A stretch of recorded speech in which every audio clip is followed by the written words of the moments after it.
Well, welcome back to our interview series. I'm really excited today to introduce you guys to Steve Lunn, the founder and owner of the Lock Doctor. So, good afternoon, Steve. Good afternoon, Steve. How you doing? I'm very well, thank you. Very well indeed. So, Steve, just give us a minute and just take us through kind of what the business is, what you do, and how you help people out there. I'm a locksmith. We do mostly emergency work, so generally people have locked themselves out. It happens to probably five, six people a week that they've left the key in the door, they've gone out to the bins or taken the wife to or husband to work and left the key in the door, come back and then can't get in. So basically we go and break in for them and then make the house secure so they can get on with their lives really. Amazing. So, you're professionally paid to break into people's houses. That's A pretty cool. professional burglar. Absolutely, yeah. Yeah. Fantastic. So, Steve, just what was the kind of impact you saw from COVID on the industry, on your business? How did that work for you guys?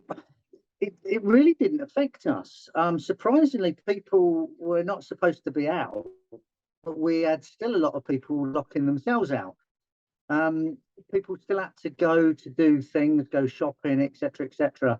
And with, I suppose, so many things on their mind and so many worries with where the future was, it was quite distracting for people. So we were really busy right throughout lockdown.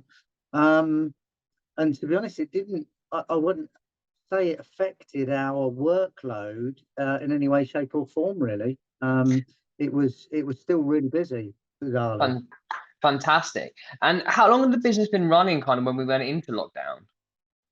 Well, I was in food service for 20 years. I was a salesman for wholesale companies, and I was made redundant towards coming out of lockdown.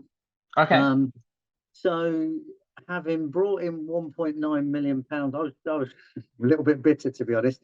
Having brought in 1.9 million pounds while the rest of the sales team were on furlough, watching Netflix and getting a suntan for a year, 18 months. I was tasked with saving the company. We did that. And then I was made redundant, which was a little bit uh, left me a little bit bitter, I should say. So I retrained as a locksmith. Decided to come out of food service, retrained as a locksmith, and not look back really. Yeah. Fan, fantastic. So kind of what did the pandemic teach you as a locksmith then? Or maybe even kind of more on your business journey, kind of being made redundant, retraining. What were the kind of key learnings that you took away from the pandemic and that kind of shift in the world that we all saw? That you're not in control of your own destiny. I think, and that was having been within food service for 15, 20 years. Before that, I'd only ever really worked for the government, 20 years in the prison service. And so I, I just found that I wasn't in control of my destiny. It was somebody else was deciding when I went to work, what I did, what my hours were, what my tasks were. And it just somebody else is wagging the dog really, and not myself. I just wasn't in control of my own destiny, and I wanted to do something where I decided what days I work, when I take my holidays, whether I work or not, what days off I have, etc., etc. So that was a big thing for me. So what attracted you to the locksmith then? So obviously you said, from the prison service to the food Yeah, service to then the locksmith. What was that transition then? What attracted you? I've been around. I've obviously been around locks a long time. Um, and it was just the opportunity came up really. A friend of mine who I'd worked with many years ago, her husband had been a senior person in food service. Um, Never picked up a drill really before the pandemic. He was made redundant at the start of the pandemic, retrained as a locksmith and started his own business down in the West Country. Okay. Um, Neil and I had a quite a long conversation, and yeah, I got involved with Neil, and he trained me up. Yeah. Amazing. Mm. Amazing. So what's the kind of biggest learning on your journey as a business owner so far then, Steve? I think needing to be flexible, needing to be like say that some of the good points and the bad points. one of the greatest things is you're in charge of your own destiny. One of the worst things is you're in charge of your own destiny. So everything's down to me. I can't rely on anybody else. I'm not, if I take a month off now, I don't get paid for a month. So there's that to consider as well. A recent injury caused me to dislocate my finger, so I couldn't work for 6 weeks, which was a problem. Luckily, I had some savings behind me. Obviously, I've managed to build up a little bit of a buffer in case of such things. And so, yeah, that was the biggest learning curve, really. And I'd say both things are a little bit of a double-edged sword. So, for sure. So, what do you think the biggest challenges then you've had to overcome since owning your own business are? I think having confidence in the ability, going to a job and knowing I know this, I know how to do this, I know how to deal with this, not going and panicking and really reassuring people when you go there. I think my background in sales and so many years in sales has helped, because it's almost like a customer service type thing. People are panicking, they're looking at their home that they've always felt as a fortress and generally thinking, how's anyone going to get in there? And they're quite surprised how quickly we do get in there when you know how to get in, really. And it's reassuring them that you are going to get them in. There are a few methods to every opportunity, every type of lock, and there's always a way in, really. So it's having faith in your knowledge and what you're doing when you get there, really. And you find that's something that's kind of built over the year or so. Then the more you do it, the more confidence you get, etc.